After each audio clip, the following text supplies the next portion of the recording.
ਤੁਸੀਂ ਦੇਖ ਰਹੇ ਹੋ ਡੇਲੀ ਪੋਸਟ ਪੰਜਾਬੀ। ਜਿਵੇਂ ਕਿ ਲੋਕਡਾਊਨ ਕਰਫਿਊ ਚੱਲਿਆ, ਇੱਕ ਕਾਫੀ ਲੰਮਾ ਵਕਫਾ ਹੋ ਚੱਲਿਆ ਹੈਗਾ, ਪਰ ਬਹੁਤੇ ਚਾਰੇ ਚੀਜ਼ਾਂ ਨੂੰ ਲੈ ਕੇ ਢਿੱਲ ਤਾਂ ਸਰਕਾਰਾਂ ਨੇ ਦਿੱਤੀਆਂ ਨੇ ਤਾਂ ਕਿ ਆਮ ਲੋਕਾਂ ਨੂੰ ਪਰੇਸ਼ਾਨੀ ਨਾ ਆਵੇ, ਪਰ ਕਈ ਸੰਸਥਾਨ ਅਜੇ ਵੀ ਬੰਦ ਨੇ।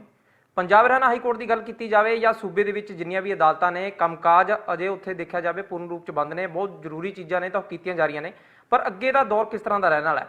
ਸਾਡੇ ਨਾਲ ਐਡਵੋਕੇਟ ਜਨਰਲ ਅਤੁਲ ਨੰਦਾ ਹੈਗੇ ਨੇਗੇ, ਪੰਜਾਬ ਦੇ ਐਡਵੋਕੇਟ ਜਨਰਲ ਨੇ ਤੇ ਨਾਲ ਨਾਲ ਕਾਨੂੰਨੀ ਮਾਹਰ ਵੀ ਕਹਿ ਸਕਦੇ ਆ। ਸਰ, ਜਿਸ ਤਰ੍ਹਾਂ ਦੇ ਨਾਲ ਇੱਕ ਲੋਕਡਾਊਨ ਕਰਫਿਊ ਜੇ ਕਹੀਏ ਲੋਕਾਂ ਦੀ ਜ਼ਿੰਦਗੀ ਬਦਲ ਕੇ ਰੱਖ ਦਿੱਤੀ ਹੈ, ਕਾਨੂੰਨ ਦੇ ਤੌਰ ਤੇ ਦੇਖਿਆ ਜਾਵੇ ਅਦਾਲਤਾਂ ਦੇ ਵਿੱਚ ਲੋਕਾਂ ਨੂੰ ਕੰਮਕਾਜ ਚਾਹੇ ਕਿਸੇ ਦੇ ਵਿਰੋਧ 'ਚ ਹੋਵੇ ਚਾਹੇ ਆਪਦੇ ਪੱਖ 'ਚ ਹੋਵੇ, ਕਿੰਨਾ ਜ਼ਿਆਦਾ ਇਫੈਕਟ ਪਏਗਾ ਤੇ ਕੀ ਕੁਝ ਬਦਲਾਅ ਹੁੰਦੇ ਦਿਖਣਗੇ? देखो जी, पहली गल तो यह है कि तुसी जिहड़ी फिजिकल कोर्ट्स है जिहदे अंदर आम तौर पे 2000 के करीब रोज़ मुकदमे लगते थे पंजाब हरियाणा हाई कोर्ट के अंदर, इस वेले वो रिड्यूस होके करीब 250-300 के करीब हो गए हैं। सिर्फ अर्जेंट मैटर ले जा रहे हैं, जिहड़ा कि बहुत बड़ा एक वकील तबके के उत्ते इनसिक्योरिटी कह लो, लॉस ऑफ इनकम कह लो, उसका बायस है। करेक्ट। सो जिथे कि उन्हां दी अपनी जिंदगी नूं प्रोटैक्ट करना और इस पैंडेमिक नूं कंटेन करने वास्ते ये ज़रूरी है कि लॉकडाउन किया जाए, उत्थे ये भी ज़रूरी है कि एक ऑल्टरनेटिव तरीका देखा जाए, क्योंकि अदालत एक बहुत डेमोक्रेसी का बड़ा पार्ट है, किते वो शटडाउन ना हो जाए कॉमन आदमी वास्ते। दो असी शुरू होए सी बई शुरू के अंदर 30 मुकदमे 35 मुकदमे लगते सी, अज असी 200 तक पहुँच गए हैं, क्योंकि असी तैयार नहीं सी इस पैंडेमिक वास्ते। सिस्टम्स अजे प्लेस के अंदर आ रहे हैं, उहदे अंदर ग्लिचेस है, and there are physical file तो इलैक्ट्रॉनिक फाइल। पहले बहुत सारे लोग उन्होंने पढ़ नहीं सकते, उन्होंने ऑपरेट नहीं कर सकते उस तरह के सॉफ्टवेयर्स नूं। दैन उस तो बाद ये है कि स्पीड नहीं हैगी, इंटरनेट की स्पीड नहीं हैगी, लोग प्रोफिशेंट नहीं है इस काम वास्ते। मैनू ये लगता है कि आने वाले महीने 1.5 महीने के अंदर ये जिहड़ियां 15 अदालतां या 10 अदालतां इस वेले लग रही हैगियां, ये इवेंचुअली वध के 30 तो 35 तो 40 हो सकता है सारी कोर्ट ही खुल जाए।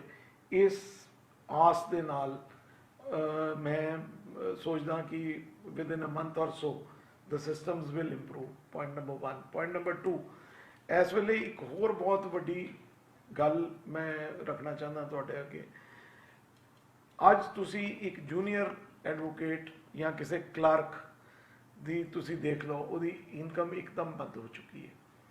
सो सानू एज अ कौम, वकील कौम जिहड़ी कि एक सोसाइटी का बड़ा वड्डा पार्ट है, उन्होंने ये सोचना चाहिए है कि असी दूसरे नूं तो इंसाफ दिलाने हैं, अपनी कौम वास्ते की इंसाफ कर रहे हैं।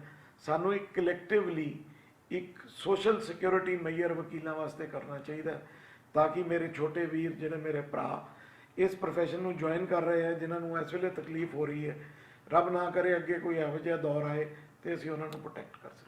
ये चीज़ समस्या देखने को मिली होनी तुहानूं, क्योंकि देखा जाए जिस तरह के नाल तुहाडे जूनीयर्स ने या फिर कलीग्स ने बाकी होर हैगे ने जी, there is definitely a problem, and कुछ प्रॉब्लम मनी है, कुछ प्रॉब्लम इनसिक्योरिटी है। जिहड़ा बच्चा 1 साल पहले या 6 महीने पहले प्रोफैशन ज्वाइन किया, अज 3 महीने हो गए उन्होंने अदालत के अंदर नहीं गया हैगा, ना तो उन्होंने इनकम हो रही है, ना उन्होंने कोई एक्सपीरियंस हो रहा है, ना वो हो रहा। सो वो मन च इनसिक्योरिटी अपने प्रोफैशन के बारे फैल गई है। और इनसिक्योरिटी जिहड़ी है various types of problems create कर दी हैगी है। So this has to be resolved. Lot of मतलब साढ़े बाहर वाले ने बड़ा कुछ किया है, वैब सैमीनार्स किए, उन्होंने ट्रेनिंग की है, but that is one aspect of it. जिहड़ा इकनॉमिक एस्पैक्ट है या फाइनैंशियल एस्पैक्ट है, वो बारे दे अंदर बार कौंसल ने करीब 45 लाख तो 50 लाख रुपया भी वंडिया है, और अज की डेट के अंदर बार कौंसल ऑफ इंडिया भी कुछ पैसा दे रही है, but is it sufficient? That is a question which these leaders will have to sit together and chalk out, ताकि social security of lawyers becomes a norm. Atul ji, ਜਿਸ ਤਰ੍ਹਾਂ ਦੇ ਨਾਲ ਦੇਖਿਆ ਜਾਵੇ ਕਿ ਇੱਕ ਪੂਰਾ ਸਿਸਟਮ ਬਦਲਦਾ ਹੋਇਆ ਦੇਖਿਆ ਜਾਊਗਾ, ਵਕੀਲਾਂ ਦੇ ਨਾਲ ਇੱਕ ਉਹ ਤਬਕਾ ਵੀ ਹੁੰਦਾ ਹੈ, ਮੁਨੀਮ ਹੈ, ਕਈ ਮੁਨੀਮੀ ਸਿੱਖ ਰਹੇ ਹੁੰਦੇ ਨੇ, ਕਈ ਬੱਚੇ ਅਜੇ ਨੇ ਜਿਹੜੇ ਜੇ ਕਹੀਏ ਪਾਸ ਆਊਟ ਕਰਕੇ, ਕਿਉਂਕਿ ਅਸਲੀ ਟ੍ਰੇਨਿੰਗ ਉਹੀ ਹੈ ਜਿਹੜੀ ਕੋਰਟ 'ਚ ਜਾ ਕੇ ਹੋਣੀ ਹੈ, ਤੁਹਾਨੂੰ ਦੇਖਣਾ ਉਹਨਾਂ ਨੇ, ਤੁਹਾਨੂੰ ਜ਼ਿਰਾ ਕਰਦੇ ਹੋਏ ਦੇਖਣਾ, ਫਿਰ ਅੱਗੇ ਵਧਣਾ ਹੈ। ਉਹ ਸਾਰੀਆਂ ਚੀਜ਼ਾਂ ਦੇ ਵਿੱਚ ਕਿਤੇ ਨਾ ਕਿਤੇ ਸੋਚਿਆ ਜਾ ਸਕਦਾ ਕਿ ਕਈ ਬੱਚੇ ਨੇ ਸ਼ਾਇਦ ਉਹ ਹੋਰ ਹੀ ਫੀਲਡ ਚੁਣ ਲੈਣ, ਜਿਹੜੀ ਕਿ ਤੁਹਾਨੂੰ ਵੀ ਗੱਲ ਕਹੀ ਕਿ ਉਹਨਾਂ ਦੇ ਵਾਸਤੇ ਇੱਕ ਇਨਸਿਕਿਉਰਿਟੀ ਖੜੀ ਹੋ ਚੁੱਲੀ ਹੈਗੀ ਹੈ। ਦੇਖੋ, ਮੈਨੂੰ ਨਹੀਂ ਲੱਗਦਾ ਇਦਾਂ ਹੋਏਗਾ, ਬਟ ਅੱਜ ਦੀ ਡੇਟ ਦੇ ਅੰਦਰ ਤੁਸੀਂ ਇਹ ਵੀ ਸੋਚੋ ਨਾ, ਜੇ ਅੱਜ ਵਕਾਲਤ ਦਾ ਪੇਸ਼ਾ ਬੰਦ ਹੈ ਤੇ ਦੂਜੇ ਪੇਸ਼ਿਆਂ ਦੇ ਅੰਦਰ ਵੀ ਤਾਂ ਬਹੁਤ ਜ਼ਿਆਦਾ ਧੱਕਾ ਲੱਗਿਆ। ਹੁਣ ਜਿਹੜੇ ਬੱਚੇ ਹੋਟਲ ਲਾਈਨ ਜਾਂ ਰੈਸਟੋਰੈਂਟ ਲਾਈਨ ਦੇ ਅੰਦਰ ਸੀਗੇ, ਜਿਹੜੇ ਨਵੇਂ ਕੁੱਕਸ ਆਏ, ਜਿਹੜੇ ਨਵੇਂ ਹੋਟਲ ਮੈਨੇਜਮੈਂਟ ਦੇ ਬੱਚੇ ਆਏ, ਉਹਨਾਂ ਦੇ ਅਦਾਰੇ ਵੀ ਤੇ ਬੰਦ ਹੋ ਗਏ। ਇਹ ਪ੍ਰੋਬਲਮ ਸਿਰਫ ਵਕਾਲਤ ਸਪੈਸੀਫਿਕ ਨਹੀਂ ਹੈਗੀ, ਇਹ ਹਰ ਉਸ ਫੀਲਡ ਦੇ ਅੰਦਰ ਹੈ ਜਿਹੜਾ ਮਾਸ ਕੰਟੈਕਟ ਦੇ ਨਾਲ ਸੰਪਰਕ ਕਰਨਾ। ਅੱਜ ਜਿਹੜਾ ਸੇਲਸਮੈਨ ਜਾਂ ਸੇਲਸ ਗਰਲ ਵਿਚਾਰੀ ਮਾਲਸ ਦੇ ਅੰਦਰ ਹੈ, ਮੈਨੂੰ ਨਹੀਂ ਪਤਾ ਕਿੰਨੇ ਬੰਦਿਆਂ ਦੀ ਨੌਕਰੀ ਰਹੀ ਹੋਏਗੀ, ਕਿੰਨੇ ਬੰਦਿਆਂ ਦੀ ਨੌਕਰੀ ਚਲੀ ਗਈ ਹੋਏਗੀ। ਸੋ ਇਹ ਤੇ ਮਹਾਮਾਰੀ ਹੈ, ਪੈਂਡੈਮਿਕ ਹੈ, ਔਰ ਮੈਂ ਕਹਾਂਗਾ ਮਾਨਵਤਾ ਦੇ ਉੱਤੇ ਇੱਕ ਬਹੁਤ ਵੱਡਾ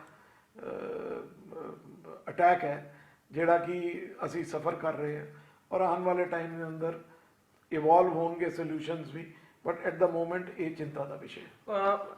ਤੁਸੀਂ ਐਡਵੋਕੇਟ ਜਨਰਲ ਹੋ ਪੰਜਾਬ ਦੇ, ਇੱਕ ਕੋਈ ਚੰਗਾ ਸਾਈਨ, ਕਿਉਂਕਿ ਕੈਪਟਨ ਅਮਰਿੰਦਰ ਸਿੰਘ ਨੂੰ ਅਸੀਂ ਪੁੱਛਿਆ ਸੀ ਕੋਈ ਚੰਗਾ ਸਾਈਨ, ਉਹਨੇ ਕਿਹਾ ਸੀਗਾ ਵੀ ਜ਼ਿਆਦਾ ਤਾਂ ਨਹੀਂ ਕਹਿ ਸਕਦਾ, ਇੱਕ ਚੀਜ਼ ਹੈ ਕਿ ਨਸ਼ੇ ਦੀ ਚੇਨ ਟੁੱਟ ਗਈ। ਦੂਸਰਾ ਤੁਹਾਨੂੰ ਇਹ ਪੁੱਛਣਾ ਚਾਹੂੰਗਾ ਕਿ ਬਹੁਤ ਸਾਰੇ ਦੇਖਿਆ ਜਾਂਦਾ ਕਿ ਛੋਟੀ ਜਿਹੀ ਝਗੜਾ ਹੁੰਦਾ ਕੋਰਟ 'ਚ ਲੋਕ ਪਹੁੰਚ ਜਾਂਦੇ ਨੇ, ਇਹ ਚੀਜ਼ ਦਾ ਕੋਈ ਫਾਇਦਾ ਦੇਖਣ ਨੂੰ ਮਿਲਿਆ ਕਿ ਸ਼ਾਇਦ ਲੋਕ ਝਗੜ ਤਾਂ ਸਕੇ ਨਹੀਂ ਹੈਗੇ, ਜਾਂ ਫਿਰ ਜੇ ਕਿਸੇ ਦੇ ਆਪਸ 'ਚ ਕੋਈ ਥੋੜੀ ਬਹੁਤ ਹੈਗੀ ਸੀ ਤਾਂ ਉਹਨਾਂ ਨੇ ਉੱਥੇ ਹੀ ਨਿਪਟਦੇ ਹੋ ਗਏ, ਟਾਈਮ ਪੈ ਗਿਆ ਵਿੱਚ ਬਹੁਤ ਜ਼ਿਆਦਾ। ਦੇਖੋ, ਮੈਂ ਤੁਹਾਨੂੰ ਇੱਕੋ ਗੱਲ ਕਹਿਣਾ ਚਾਹੁੰਦਾ, ਇੱਕ ਐਗਜ਼ਾਮਪਲ ਹੋਰ ਦੇਣਾ ਚਾਹੁੰਦਾ ਇਹ ਤੋਂ ਹਟ ਕੇ। ਦੇਖੋ, ਅੱਗੇ ਕੀ ਸੀ, ਲੋਕ ਕਹਿੰਦੇ ਸੀ ਵੀ ਮੈਂ ਆਪਣਾ ਮਕਾਨ ਖਰੀਦਾਂਗਾ ਤੇ ਰਹਾਂਗਾ। ਮੈਂ ਇਹਨਾਂ 2 ਮਹੀਨਿਆਂ ਦੇ ਅੰਦਰ ਬਹੁਤ ਸਾਰੇ ਆਪਣੇ ਦੋਸਤਾਂ ਦੇ ਨੂੰ ਇਹ ਕਹਿੰਦੇ ਸੁਣਿਆ ਕਿ ਮੈਂ ਮਕਾਨ ਖਰੀਦਾਂਗਾ ਕਿਉਂ, ਮੈਂ ਕਿਰਾਏ ਤੇ ਲਾਂਗਾ, ਮੈਂ ਆਪਣੀ ਇਨਵੈਸਟਮੈਂਟ ਆਪਣੀ ਜੇਬ 'ਚ ਰੱਖਾਂਗਾ। ਸੋ ਲੋਕਾਂ ਦਾ ਸੋਚਣ ਦਾ ਢੰਗ ਚੇਂਜ ਹੋਏਗਾ। ਇਸ ਮਹਾਮਾਰੀ ਬਹੁਤ ਕੁਝ ਸਿਖਾਏਗੀ ਔਰ ਨਵੇਂ ਢੰਗ ਉਸਰ ਕੇ ਆਉਣਗੇ। ਜਿੱਦਾਂ ਇੱਕ ਵਾਰੀ ਇਹ ਕਿਹਾ ਗਿਆ ਹੈ ਕਿ ਹਰ ਪ੍ਰੋਬਲਮ ਦੇ ਅੰਦਰ ਇੱਕ ਵੱਡਾ ਸੋਲੂਸ਼ਨ ਔਰ ਵੱਡੀ ਇੰਪਰੂਵਮੈਂਟ ਦੇਖਣ ਨੂੰ ਮਿਲਦੀ ਹੈ। ਸ਼ਾਇਦ ਇਹ ਮਹਾਮਾਰੀ ਸਾਨੂੰ ਇਹ ਸਿਖਾਵੇਗੀ। ਵਕੀਲ ਸਾਹਿਬ, ਕੋਰਟ ਨੂੰ ਲੈ ਕੇ ਹੁਣ ਅੱਗੇ ਜੇ ਕਹੀਏ ਕਿ ਇੰਤਜ਼ਾਰ, ਕਿਉਂਕਿ ਬਹੁਤੇ ਲੋਕਾਂ ਦੇ ਕੇਸ ਪੈਂਡਿੰਗ ਵੀ ਪਏ ਹੋਣੇ, ਚਲੋ ਅੱਗੇ ਡੇਟਾਂ ਪੈ ਰਹੀਆਂ ਹੋਣੀਆਂ, ਜਿਹੜੇ ਲੋਕ ਤੁਹਾਨੂੰ ਸੁਣ ਰਹੇ ਨੇ ਕਿ ਆਖਰਕਾਰ ਜੇ ਇੱਕ ਕਾਨੂੰਨੀ ਮਾਹਰ ਦੇ ਤੌਰ ਤੇ ਉਹਨਾਂ ਨੇ ਦੇਖਣਾ ਹੋਵੇ ਕਿ ਅੱਗੇ ਉਹਨਾਂ ਦੇ ਕੇਸਾਂ ਦਾ ਬਣੇਗਾ ਕੀ, ਹੁਣ ਇੱਕ ਤਾਂ ਲੇਟ ਹੋ ਜਾਣਗੇ ਜਾਂ ਫਿਰ ਕੋਰਟ ਅਜੇ ਖੁੱਲ੍ਹਣ ਨੂੰ ਲੈ ਕੇ ਇੰਤਜ਼ਾਰ ਕਰਨਾ ਹੋਏਗਾ, ਜਾਂ ਫਿਰ ਵਿੱਚ ਦਾ ਕੋਈ ਰਸਤਾ ਨਿਕਲੇਗਾ? ਦੇਖੋ, ਇਹ ਤੇ ਸ਼ੋਰਿਟੀ ਹੈ। ਬੰਬੇ ਹਾਈ ਕੋਰਟ ਦੇ ਕੁਝ ਵਕੀਲਾਂ ਨੇ ਵੀ ਕਿਹਾ ਕਿ ਜਦੋਂ ਕੋਰਟ ਖੁੱਲ੍ਹੇਗੀ ਬਹੁਤ ਜ਼ਿਆਦਾ ਪ੍ਰੈਸ਼ਰ ਹੋਏਗਾ, ਕਿਉਂਕਿ ਬਹੁਤ ਪੈਂਟ ਅਪ ਹੋਏਗਾ। 3-4 ਮਹੀਨਿਆਂ ਦਾ ਕੰਮ ਸਾਰਾ ਇੱਕਦਮ ਲੱਗ ਜਾਏਗਾ। But I am sure, with the help of the honorable judges, with the help of the bar members, with the help of all involved, including the court staff, we will be able to cover this within a month or two. 2 ਮਹੀਨਿਆਂ ਦੇ ਅੰਦਰ ਜਿਹੜੀ pendency ਹੋਏਗੀ ਉਹ ਕਾਫੀ ਹੱਦ ਤਾਈਂ ਘਟਦੀ ਜਾਏਗੀ। ਇਹ ਕਿਉਂਕਿ ਮੈਂ ਆਪਣੀ ਇੰਸਟੀਟਿਊਸ਼ਨ ਜਿਹੜੀ ਕਿ ਕੋਰਟ ਐਜ਼ ਅ ਟੋਟਲ ਹੈ, ਜਿਹਦੇ ਅੰਦਰ ਵਕੀਲ ਵੀ ਹੈ, ਕਲਰਕ ਵੀ ਹੈ, ਕੋਰਟ ਸਟਾਫ ਵੀ ਹੈ, ਜੱਜਿਸ ਵੀ ਹੈ, ਮੈਂ ਇੱਕ ਗੱਲ ਕਹਿਣਾ ਚਾਹੁੰਦਾ ਹੈਗਾ, ਉਹਨਾਂ ਦੀ commitment towards people is immense and they will evolve a system.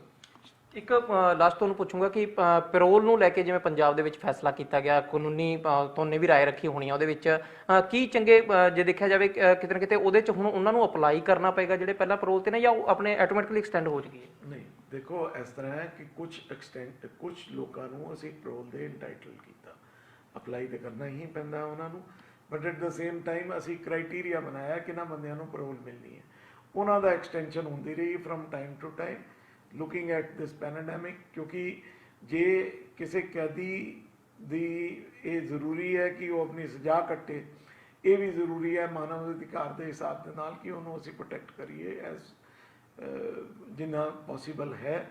So in order to do that, the government of Punjab with the concurrence of the committee set up by the Supreme Court, they have taken some very wise decisions and they are very good in nature.